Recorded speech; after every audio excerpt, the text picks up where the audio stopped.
Welcome back to Digging Deeper Ag Chats with Al.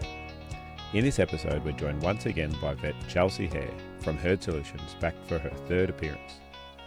Chelsea takes us through everything you need to know about facial eczema in sheep and cattle, from the causes and clinical signs to the practical prevention and treatment options. We also cover pasture staggers and how to spot and manage it in the paddock. And as always, Chels wraps things up with a very interesting answer to our signature question at the end of the podcast. Let's get into it. All right, welcome back, listeners. We've got Chelsea Hare from Herd Solutions back with us for her third appearance. Welcome, Chelsea. Thanks again for having me, Al. It's always a pleasure. Tell us, Chels, last we talked, you had a young horse that you were at a bit of a dead end with. Any news on her? Not really. So what I ended up doing was I just made a decision partially based on my time availability, but also just with sort of looking at her and how she's ticking along. I just decided to give her 6 months off in the end. So she's just sitting in the paddock at my parents' place having a nice extended holiday. Last I saw her, she was bucking quite out of control in the paddock. So she's obviously not... Is that a good sign, is it? I think not a it horse is. person. Yeah, a part of me was tempted to go and drag her back out and just see how she felt under saddle, but I've got 2 other horses to ride, and coming into winter I just thought, I'll just let her have some time off, and if there's any little muscle tears or anything like that, hopefully that's all it is, and that's as far as I got. So this time of the year I can't really ride 3 horses anyways. I mean, it's hard to do it at the best of times, but with no daylight savings anymore, I've just dropped back to a single young horse, and that's a bit more manageable. So. And what's coming up for that single young horse? Any events coming up for you? This time of year it does start to get very, very quiet. So I'll take him to the Buck and Gymkhana, which is a little local event, just because he needs some miles. So we'll go and do that on Easter Monday. Used to do that every year as a kid, so it's nice to come back and do it again as an adult. So great little community event. And then after that, there's not really much on for me, and yeah, it's getting hard with the lack of daylight savings. It's every horse owner's worst nightmare, having to go back to not having it. So yeah, and we get busier with work coming into now this sort of period as well. So yep. So do you make a stop off at the rodeo on the way through? Because that's on the Sunday, isn't it? I did last year, but I don't know if I'll get there this year because I've neglected a lot of property maintenance that really needs doing. So I think I'll have to be an adult and just fix my fences and water troughs and things like that. So all the boring stuff. Yeah. You're no fun, Chels. I know. Okay, facial eczema is the topic we're discussing today.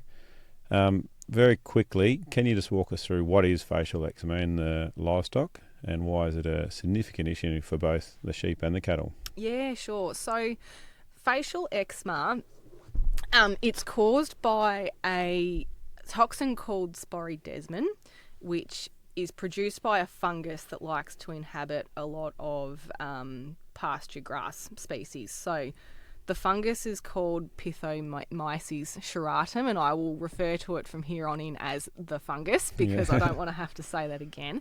And as I said, under certain environmental conditions, it will produce a toxin called sporidesmin. And what that does when it's consumed in high amounts in sheep and cattle is it causes photosensitization. So I think Which in layman terms, photosensitization? It's a very severe sunburn. So I think a lot of producers have often seen 1 or 2 cases, but it causes severe peeling of the skin, nose, sometimes the eyelids as well. Can it be a similar look to like a scabby mouth type thing? It potentially can, yeah, because it often in sheep in particular around the mouth is where it's quite nasty. So in sheep it's anecdotally called big head. So in sheep we often see this big swollen head and face where the eyes get really swollen and the lips get really swollen. But with cattle it can sometimes look a little bit different, particularly with dairy cattle we see burnt teat ends, but also because we get a lot of black and white dairy cattle, all the white skin will peel off, but the black skin stays on. So what sort of happens at a cellular level is the sporidesmins block bile ducts, and when the bile ducts get blocked, we get an accumulation of a product called phytoerythrin, and phytoerythrin is a normal byproduct of chlorophyll metabolism. So chlorophyll being the green pigment in plants. Yep. So when that phytoerythrin accumulates in the bloodstream, it reacts with UV light at the skin level. So that's why we get these typical sunburn type lesions. But the bigger picture problem is that for that to have happened, there has to be severe damage to the liver for that to happen. So we think of it as this skin condition, but really what's actually happening is there's a lot of damage to the liver that's occurring to enable that biochemical process to occur.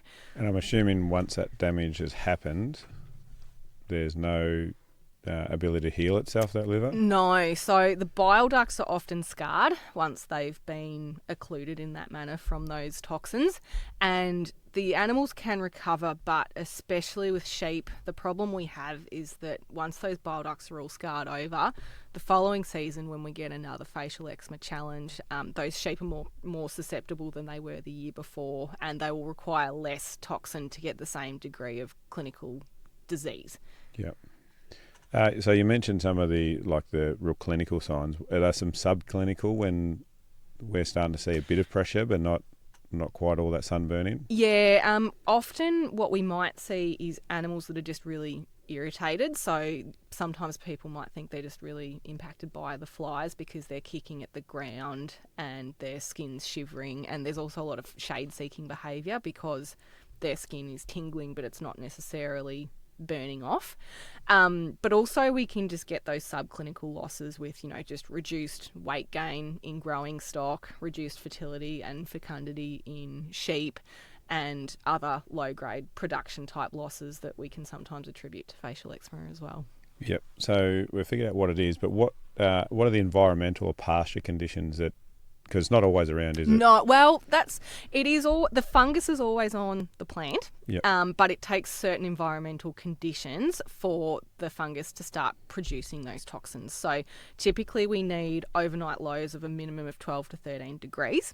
So obviously we don't see this a lot during winter, but it also requires a lot of humidity to, because it's a fungus growth is favoured by warm, humid conditions. So, when we see problems with facial eczema, it's usually around March and April because we've got the warm weather, but also a bit of humidity, and also a certain degree of moisture is required in the paddocks as well. So really hot, dry summers don't seem to be quite as much of a risk. Last year we actually saw some cases in around the Buchan and Tambo upper region as far in as May. So that was quite a late season. But the thing with facial eczema spores is they like to live down the bottom of the sward. So when we've got the end of the season, typically around May, that's often when farmers are starting to run out of feed, so they're grazing heavier. They're grazing lower. Yeah, yep. So once we start getting down to the bottom of the sward, that's when we start to see major problems because it's more just it's a dose effect with the toxin. So small amounts animals can handle and clear, but it's when it accumulates in very high levels that it starts to become a problem. Yeah, and say we've already grazed paddocks down to the boards, are we less at risk because those spores are more open? Like, do you need some sort of covering to... What I have read is that really heavily grazed paddocks can still be quite dangerous because what happens is the spore count of the entire feed that the stock are eating ends up being quite high. So what we prefer and what we recommend for prevention is to practice as lighter grazing as we possibly can, so rotating animals as quickly through paddocks as we can without obviously running out of feed, because once you get down to that bottom, it's less of a dilution with the rest of the pasture that's less affected, if that makes sense. Yeah, right. Yep. The spores don't physically move though, do they? No, it's not a living thing, it's a toxin, but it's in a spore form, if that makes sense. So, but each mouthful, they might be taking 10% spores, 90% non-affected. Is that where the concentration? That's right, and that's why the really heavy grazing's a bit of a risk because it really concentrates the spore ingestion. Yep. Now, you did mention levels of spores. What are we talking? How do we measure the spore counts? Yeah, so what we can do is if you do a pasture cut, very similar to how you would take a feed test, you can send them to certain labs and vet clinics that can perform a pasture spore count. So it's actually quite sort of similar to performing a worm egg count. It's not particularly hard to do. You get a dilution ratio where you basically just mix the grass up with water and then decant a small amount off and look at it under a microscope to see how many spores are there, because we can see the spores under a microscope. Yeah. And those results are then reported, and there's actually a service freely available by Dairy Australia where you can actually go online and look up sentinel farms in your area. So because the dairy industry uses a lot of pasture species that are conducive to spore growth, the dairy industry provides that as a service, but there is absolutely no reason why beef and sheep producers can't utilise that. And what I generally recommend is if the spore counts in your local area are getting up to around, say, 20,000, that's the trigger point where you might need to start looking at your own property and perhaps looking at doing some privately done spore counts, because within a region there can be a lot of variation with spore counts, and there can be a lot of variation within your own farm as well, because the pasture species will dictate how many spores are there, but also hill country tends to be worse than flat country, and also certain slope facing regions can also be worse than others. I know in As New in Zealand. southern. Yeah, that's right. So I think off memory in New Zealand they found south-facing slopes are slightly safer than north-facing for some reason, or I might have it around the wrong way. I'll have to double check that, because in my mind, if it's a fungus, it wouldn't like the sunlight, but I could be very wrong. Yeah, and I remember last year when I saw a sheep property, I took 2 samples from an east and west, and I think off memory the eastern side was slightly worse, but they were both very, very high. But so you said 20,000. Yeah. We start checking. What's very high then? So we say, a danger level is at sort of the 80 to 100,000 spore count mark. But having said that, spore ingestion is cumulatively going to affect an animal as well. So we say that to cause clinical disease, an animal has to be exposed to 600,000 as a cumulative amount. So that doesn't necessarily make any difference whether that's 6 days of grazing on 100,000 or if it's 40,000 for a fortnight, if that makes sense. Yeah. When does it, obviously that's not a lifetime count, is it? No, that's in a very Like a block of clustered time. period of time. Right. We're talking weeks, yeah. Yep. Very good. So we do have spores in the ground that are high levels. We need to feed the cattle or the sheep. What are we doing to manage it when we get to those sort of points?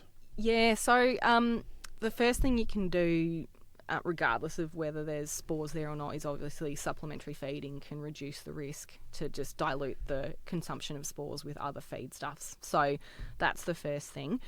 But there are some prevention strategies available using zinc as a supplement to neutralise the toxin. So we don't know exactly how zinc interacts with the sporidesmin toxin, but we know that somehow it's basically immobilising the toxin at the skin level and also at the liver level as well. So the thing with zinc is that we need to provide a much higher level of zinc than an animal would voluntarily consume. Mm-hmm. So in the dairy industry, what they do is they get the nutritionists to add extra zinc into pellets, and the cows come in and they eat it every just single in day. The head bale. In the bale. Yeah. So that's obviously a very easy thing to do, but for for sheep and cattle producers, that's a much difficult thing to do. So in really high risk periods with sheep, you can do twice weekly zinc drenching, which is obviously quite labour intensive. So just oral. Yeah, it's an oral drench.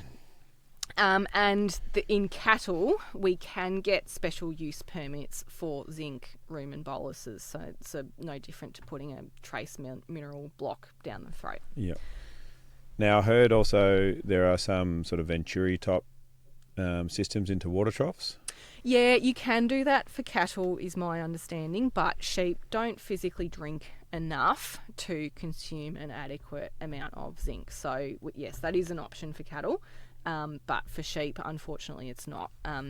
For sheep, there's not a huge number of practical ways to get zinc into animals easily, which is where monitoring spore counts on your own farm can sometimes be worthwhile, so you know exactly what the risk is and exactly how long you have to do it. Because the other thing is that zinc is also a trace element, so it is quite easy to overdose. And we know that because we have to give, as I said, much higher levels of zinc than we would normally see animals consume voluntarily, there is only a small window of time that animals can tolerate that sort of level of zinc ingestion. So the 100-day mark is sort of the ideal window of time that we would supplement for. And beyond that, we generally recommend doing blood tests to make sure that we're not causing damage to the animals by trying to prevent facial eczema. We've had a couple of podcast guests on here talking about balance in the soil and traces, zinc being one of them, applied. Has there been any studies or, in your observation, people that have a much more balanced level of soil health, these outbreaks of facial eczema and things are sort of not disappear but reduced? Or is there some properties you visit that you think this should have some sort of signs of facial eczema and there's not here? I don't know if it would so much be with regards to soil health because, as I said before, we're giving technically higher levels of zinc than and even NRC recommendations, so it's a huge amount of zinc compared to what an animal needs. I wonder if I think a big reason we see facial eczema on some farms versus others comes down to pasture species selection, because there are some pasture species that are much more riskier than others, and also grazing management as well. So producers that are on very fast rotations where animals are in paddocks for a smaller space of time and there's more residual left behind are obviously going to be at lower risk than animals that are potentially set stocked on overgrazed pasture. So I think, and also just within farms, there's, different undulations and geography that will be playing a role as well. But it's very sporadic with facial eczema in terms of where we see it and where we don't. So, yeah, it can be really hard to predict exactly where it's going to pop up. Yep. I had actually written myself a note to ask you the question on pasture species. Yep. Off the top of your head, do you know what is more likely to carry those spores? Yeah, ryegrass is by far the worst. Yep. But the safer type of things is obviously anything that's got a legume component, so lucerne, clovers. But also grass species that are somewhat safer are kikuyu and cocksfoot, off memory as well. I think fescue can be a little bit more risky compared to other grasses. But yeah, ryegrass is the biggest culprit. It just tends to be the plant species that the fungus likes to live on the most. But also another thing that can be quite protective as well is people that do cropping with things like chicory, because chicory is a very, very low risk plant feed. So cropping sort of reduces the risk as well. Now, what about breeding or genetic selection? Is there any work getting done for that in that space? Yeah, New Zealand has really sort of pioneered the use of facial eczema resistant rams, and I have read in places that they can tolerate much, much higher levels of sporidesmin exposure than animals in control groups. So there is definitely the space to perhaps look at doing better genetics, especially for sheep. I'm fairly sure they even have sheep breeding values over there that can sort of assist producers, which we currently do not have. But there is the capacity to potentially do that if certain regions are having enough of a problem. But I do know that New Zealand tends to be, as far as a global issue, New Zealand by far has the most issues, which I think is probably partly why they've put so much effort into facial eczema control compared to here. So I have another question coming up actually, which relates to that. Are we seeing sort of a shift in where these outbreaks are starting to occur, because of weather patterns are changing, or is it pretty much local to certain areas and more highly prevalent with it? It's certainly been a disease that the first really bad outbreak that I have read of in history was in the 1930s. So this is not sort of a new disease by any means. But yeah, any sort of weather changes that are going to promote warm, humid weather, which we have certainly had this year, and it's also been quite warm through March, April compared to what we've had in previous years as well. Those sorts of weather changes will definitely be more conducive to an outbreak. Yep. Right, yeah. But so you need that night temperature to be quite high. So if you're in a really cold area, Tasmania probably wouldn't see much of it. No, I would not imagine they would see, compared to down here. So. And is there a heat limit as well if it gets too hot? Is there any issues there? Not that I know of, no. More so, I guess, potentially because it may cause pasture burn off a little bit earlier, which may then change grazing patterns potentially. So, but not to the fungus or the spore itself, is my knowledge. As long as the humidity's there, it'll survive. So now, are you aware of any economic studies on farm that facial eczema has been costing our industry?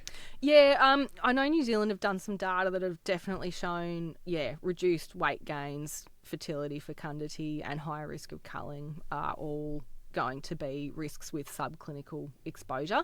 So if we ever go out on farm and diagnose facial eczema, I always sort of recommend that once the outbreak has settled down, we come out and potentially just bleed some animals to see what sort of subclinical exposure has occurred in the flock.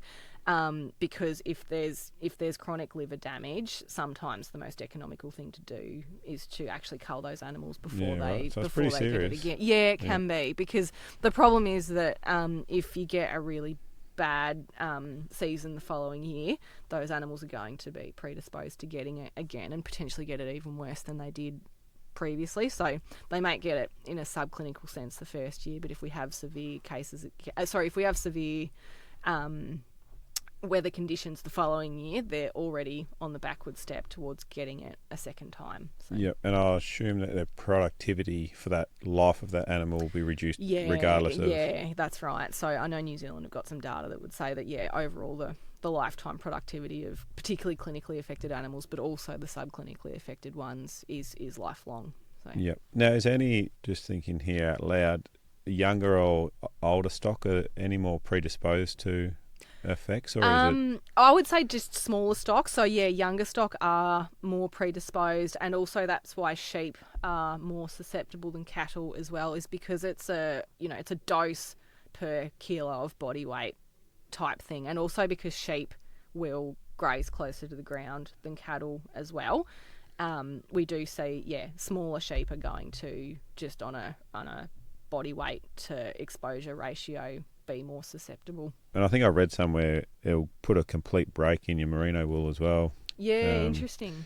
So, and there's no sort of coming back from that depending on where it is in your fleece. So it's a nasty one. So keep a lookout. And, well, we're still quite mild at the minute, so I guess it's still quite prevalent. Or potential for prevalency. Yeah, and if we don't sort of get a lot of rain in the coming month, as I said, people may start finding that they're running out of feed, and that's when we'll tend to see problems in the coming weeks, I would suspect, is just closer grazing to the ground. Yep. So if you've got any more questions on that, if you think you might be experiencing some, shout out to Herd Solutions. They got all the lowdown on it, and they'll come out and help you out on farm. Now, another interesting case you had literally this morning was Pas Palam Staggers. Yeah. Yep. You want to talk us through? I've got no notes on this, so I'm driving blind at the minute, but talk us through it. So the Pas Palam Staggers, again, is caused by a fungus that inhabits Pas Palam. So it's Claviceps paspali, if we want to get the proper name out. And again, it tends to occur in conditions that favour fungal growth, which is warm, humid conditions. And you can sometimes see on the Pas Palam, they'll have these black seed heads, which is the ergot toxin accumulating on the surface of the plant. And that wouldn't be the same stuff that's on the fencing wire, is it? I don't know. Because you sent me a photo, and I just realised that's what it looks like on the electric fence wire, actually.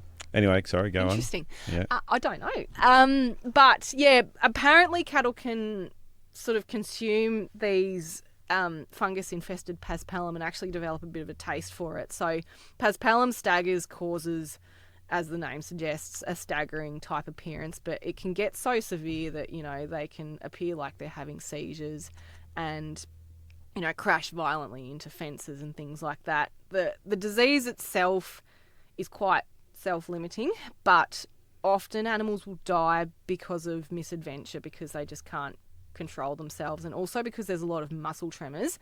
They will get quite hot, and when they get hot, that's why they go into dams, and so they can drown is the biggest issue. So but also just crashing into fences and getting themselves cast and things like that tends to be the usual subsequent cause of death, not the actual staggers itself. So with time and removal off the affected pasture, if we see any early cases, the best thing to do is just to get them off the paddock and somewhere where they can practice safer grazing.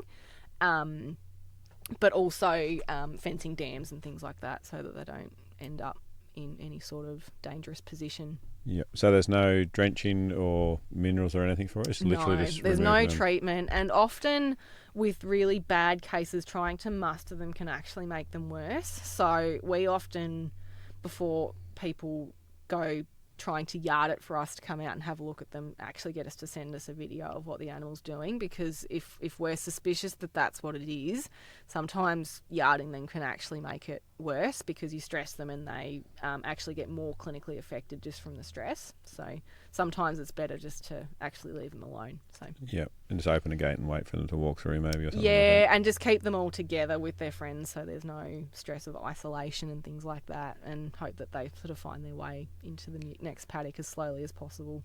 Now, just for anyone that's actually looking in their paddocks, the photo that was sent to me, and we can put it up online if need be, the actual seed head that pops up, that's where the actual black, almost soot looking. Yeah, that's right. Yep. That's right. And so if you're walking through your paddock and see that, then that's one thing to be mindful of, I guess. Yeah.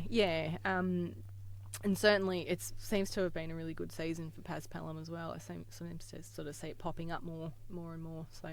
Yep. My socks tell me it's been a good one. So my horses' faces are covered actually, and it's sticky stuff. They're susceptible to it too, I'm sure. Yeah, horses can be. Yeah. I think because a lot of horse owners do just supplementary feed as a practice. Yeah. There's so much other feed available that it's a dilution effect. Yeah. Because like all things, it's often a threshold of toxicity is when we start to see problems. So. Yeah, well, I learned something the other day. Bracken in high levels is quite toxic to horses. Yeah. But in low levels, it has a natural diuretic effect or something. I didn't know that. Well, I could be making this up, but we'll have to check, so don't take that as case. But yeah, in lower levels, what you're saying, it's okay, manageable, but that's when it gets to those higher levels. Chels, I didn't put this on the email to you, but what's something you've learnt this month that surprised you? I did learn something interesting. So, you know the bug that causes fleece rot in sheep, and it also causes foot rot in cattle, so it's called dermatophilus. Right. You know what other animal it infects quite often? Not a echidna.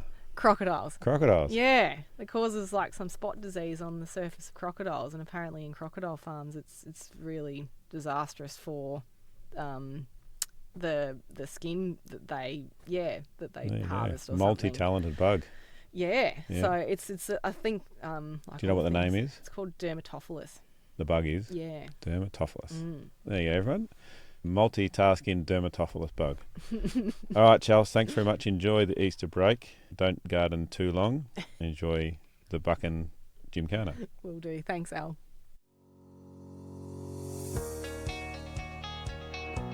A big thank you for tuning in today. And remember, if you have a question about today's episode or a topic you'd like us to cover, reach out to one of our many platforms and join the conversation. We're here because of your passion and commitment to agriculture. Together, we can build a stronger farming future. This episode was brought to you by Herd Solutions, your local farm animal vets, servicing Mafra to Malakuta. This podcast is made possible by the Future Drought Fund Regional Drought Resilience Planning Program, co-funded by the Victorian and Australian governments.